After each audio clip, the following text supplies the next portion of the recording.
Brett, what felt good to you tonight in terms of getting in the flow and having a couple series to build on? Yeah, I think you said it exactly there. Just being able to get into a flow. This one meant a lot for me tonight. I think, sitting on a year of my last start in Green Bay didn't go the way I wanted it to. I've had a bad taste in my mouth the entire offseason and, took the approach that, I didn't really know how this year was going to look, even if I was going to have an opportunity to compete for anything, but just kept working hard every single day and said, just going to do what I can, know how I play my best football and try to get back to that. And so, when you put in the work and it shows, it feels good. You weren't sure. Collin Johnson have had a lot of time to work together in practices already, or was that just something that just kind of happened in the game today? Yeah, I'm trying to think if I have hit him. I think I hit him on a go ball in practice a couple days ago. But I've been really close with him ever since I got into the building, and with a guy like that with that much size, and he's got great release ability too. So when you get him in press coverage, there's so many different types of throws you can make to him.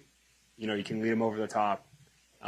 You can throw those longer kind of back shoulders, which was what I was doing tonight, because I knew he had the size advantage on the corner. But yeah, he's a great guy and unbelievable player too. Saying you only threw like one pass to him in practice, and you guys connected perfectly on two sideline back shoulders. Yeah, I think I threw him a go ball the other day and connected kind of the same way, to be honest. It was another down the field, like one of those just give him a chance, 50-50 type of ball. So when you get even one of those, gives you a lot of confidence in a guy that he's going to go up and make a play. So, anytime I saw an opportunity when they were playing man coverage tonight, I was trying to take advantage of that. You said before you weren't sure whether you'd have an opportunity. Was there a time when you didn't know whether you'd be with a team this year? Yeah, I went into last year's free agency thinking I was going to get signed fairly early, having 2 starts the year before that, and didn't work out, and didn't end up signing in LA until late May. And I was very fortunate to sign, I think, the second day of free agency this year. And like I said, I didn't know what the opportunity would look like. Obviously, when you come off of a year where you bounce between 3 different teams, it's never an ideal scenario. But, I think I just, told myself control what you can control, keep doing what I've been doing since I've been in this league for 6 years now. And, I've loved it here. Last couple of years, with the attrition at quarterback, all these backups being forced to start. Yep. As much as we talk about Caleb here, do the guys in the room know the value of having guys who can step in and move the ball if needed? Absolutely, yeah. And that's what you as a backup quarterback in the NFL is you have to be ready at any moment. You never know what that opportunity is going to look like or when it's going to come, and you are playing on limited reps a lot of the time. So I think that's a skill that you kind of have to learn how to hone in on and be able to go out and execute when you haven't taken that many full speed reps with the guys that are out there. So, I think everybody understands that in our room. You look at it as an open competition that you're fighting for the number 2 job? I don't. I just focus on what I can control every single day. I love working with these guys. Tyson, Caleb, and Austin have been awesome.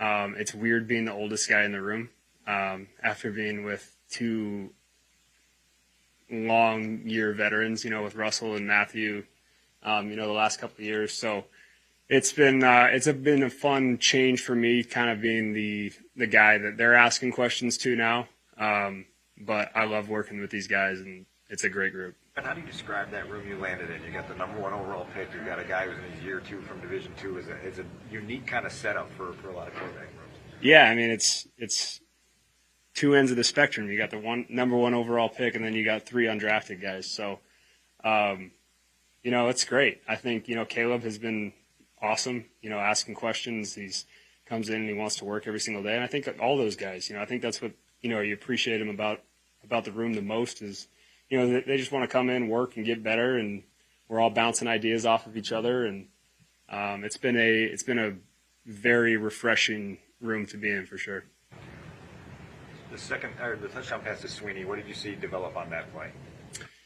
Yeah, I mean, that was a on the ball 2-minute call, kind of a 3-by-1 vertical play, and saw Shell pre-snap like a too-high look, and just looked at that safety off to the left to make sure that he was going to stay on the hash, and then played. I think the one thing that I kind of told myself tonight was just continue to read with your feet. I've always played my best when I feel like I'm in a rhythm, and I'm going through my progressions and staying on time with what that looks like. One hitch to one throw, 2 hitches to another throw, and when you do that, you're able to kind of just feel things develop, I think, a little bit faster, and that's kind of what happened on that play. You love this stadium, don't you? I do. Yeah, had some great memories here 6 years ago. Yeah, today. Well, not today, but around this time. Playing time tonight.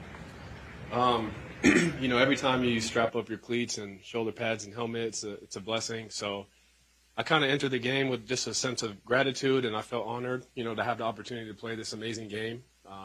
It's been a long journey for me with injuries and stuff like that, so I just want to put my best foot forward. I think I did that tonight. I left some plays out there, and I'm just going to learn from that, but I'm just going to keep my foot on the gas and keep going, keep improving, because that's all I know. So. What about the plays you had? The big plays on offense, makes plays on special teams too. That's got to be the key for a guy that's sort of on the margins, right? Absolutely, yeah. I started making some plays on offense, and HT, our special teams coordinator, was like, Collin, I'm going to pull you out of special teams. I was like, no, sir. I want to be in there. I want to show you I can do it. And getting my that special teams tackle on the opening kickoff, I felt super honored because, that's the first tackle with this new kickoff rule. So it was super cool, and I'm just going to keep growing. Think of the new rule. I mean, obviously you guys practice it, but this is the first time ever in a game. Did it go like you expected, or what was it like? Yeah, you never know until you come in the game and play. Just definitely the speed and the timing of it is just drastically different. It's so much faster. So, we practice it every single day for the most part, but at the end of the day, you don't know until you go in the game, and everyone's full speed, you're hitting, and stuff like that. But HT does a great job of, providing us game-like drills and stuff like that. So I just felt good and confident, and I was able to execute. So, yeah. Brett was saying he felt like you guys only had one pass so far in practice between the two of you. Where did that chemistry come from today? Really, that one pass, because it was one pass, one catch, but it was a big time play for us because it was a go ball, and he put it back shoulder right on the money, where a big receiver like myself, likes it. So I told him that's the perfect ball for me. I feel very confident in me making that play. So I think we just grew from there, and we're both veterans, in this league. I'm on year 5. I believe he's on year 6. So, sometimes all you need is a couple plays in practice, and then just faith in each other. So we just went out there and executed, and I felt very confident with him in the huddle and all the quarterbacks, really. Second touchdown you had a feel for how you got separation there? Yeah, for sure. Brett, he did an audible. He saw man-to-man. So I kind of inside released, and I gave the cornerback head and shoulders to the inside to sell the inside route, and then I broke to the left for the corner. And I was confident. I knew I would get him. I've been working on that in practice. So yeah, and then touchdown, and it was a good time. So. All set. Thank you. One more thing. For me, it's just, with my journey, just with, a lot of injuries and just having to be patient. My goal tonight was just to give God glory in everything I did. I'm a man of faith. Everything I did tonight, I just wanted to give God praise. So every single touchdown, I got on the knee. I pointed to him because he deserves all the praise. And, people are telling me how good of a game I had, but it's absolutely nothing without my faith in Jesus Christ. So I just want to give him all the glory. Super emotional in the locker room because I've had such a long journey. It's my first time getting in the end zone since 2020. I had to sit out a whole year in 2022 after I tore my Achilles. And I just kind of been through on the injury bug a little bit. But I never stopped working. I never stopped keeping the faith. and I'm just going to build off this and keep working. Everything I do, my goal is to give God glory. So me having this opportunity, being on the podium, I just feel it's only right to do that. So I just want to say thanks to God. So.